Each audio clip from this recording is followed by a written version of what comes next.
এতিয়া শুনিবলৈ পাইছোঁ জুবিনদাৰ একাউণ্টত পইচাই নাই 10,000 মানুহ আছিল গৈছে তো এইটো সঁচাকৈ মই জুবিনদাক অলপ বেয়া পাইছোঁ। বন্ধু বান্ধৱীসকল আজি গধূলি ভাত সাজ খাব লৈছোঁ। তাৰমানে আজি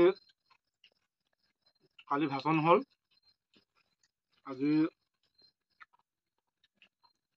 শুকুৰবাৰ ন বেটা শুকুৰবাৰ তো মানে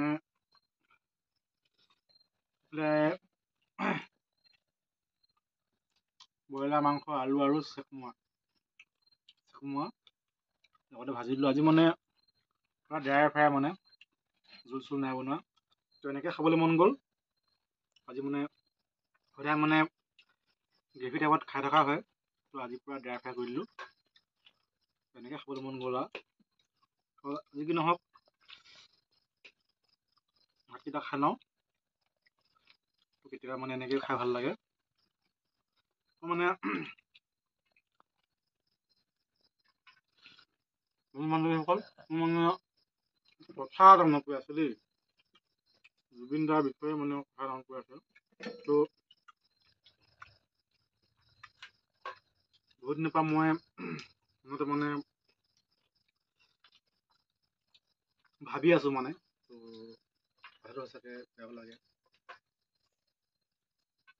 মানে জুবিন দাই যে গান গাইছিলে ইমানকৈ নহয় জানো, জুবিন দাই আমাক গান গালে, কিন্তু আচ্ছা সিদ্ধাৰ্থ বা মেনেজাৰজন ৰাখিছে সেইটো বেয়া পোৱা নাই মই, কিন্তু টকা পইচাৰ ক্ষেত্ৰততো দায়িত্বখিনি নিজে মানে ল'ব লাগে। তাৰপাছত ল'ব লাগে বুলি ভাবিছোঁ। গোটেই টকা পইচা গোটেইখিনি বস্তুনো মেনেজাৰজনক কেলৈ লাগি দিছিলে আকৌ। এতিয়া শুনিবলৈ পাইছোঁ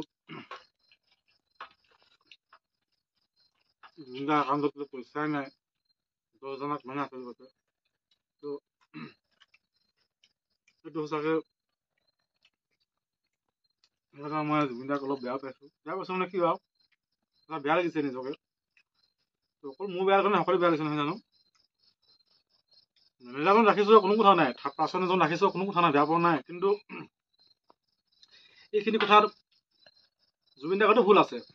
তো মানে থাৰ্ড পাৰ্চন ৰাখিছোঁ, মেনেজাৰজন ৰাখিছোঁ কণ্টেক্ট কৰিবলৈ কিবা কিবি কৰিবলৈ, সেইখিনি বা কোনো কথা নাই, ভাল কথা, কিন্তু টকা পইচাৰ হিচাপ লেনদেনৰ ক্ষেত্ৰত নিজেতো অকণমান দায়িত্বখিনি ল'ব লাগিব ন। যিহেতু কথা এটা এজন আপুনি এতিয়া মালিক, তো মালিক হৈ পিনি নিজেও মেনেজাৰজনক বা থাৰ্ড পাৰ্চন ব্যক্তিকেইজনক গোটেইখিনিতো এৰি দিবলৈ কোনো দৰকাৰ নাই, তো হিচাপখিনিতো ল'ব লাগিব ন, তো মালিকে হিচাপখিনি ল'ব লাগিব।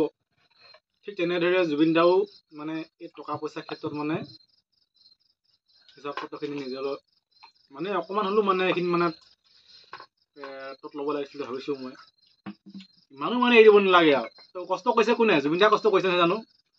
গান গাইছে, প্ৰগ্ৰেম কৰিছে, গীত লিখিছে, গাইছে, বিভিন্ন ধৰণৰ কামবোৰ কৰিছে নহয় জানো। ইমান কষ্টখিনি কৰাৰ পাছত যদিও টকা পইচাখিনি হিচাপ কৰাৰ ক্ষেত্ৰত বেলেগ এজনক ইমান মুকলিকৈ এৰি দিয়াটো ভাল নহৈছিলে নেকি ভাবিছোঁ মই। আচলতে মোৰ মনৰ কথাখিনি ব্যক্ত কৰিছোঁ দেই, সেইটো মানে জুবিন দাৰ গাতো মানে ভুল আছে বুলি ভাবিছোঁ মই। আচলতে ইমানকৈ হেৰি এৰি দিব নালাগে।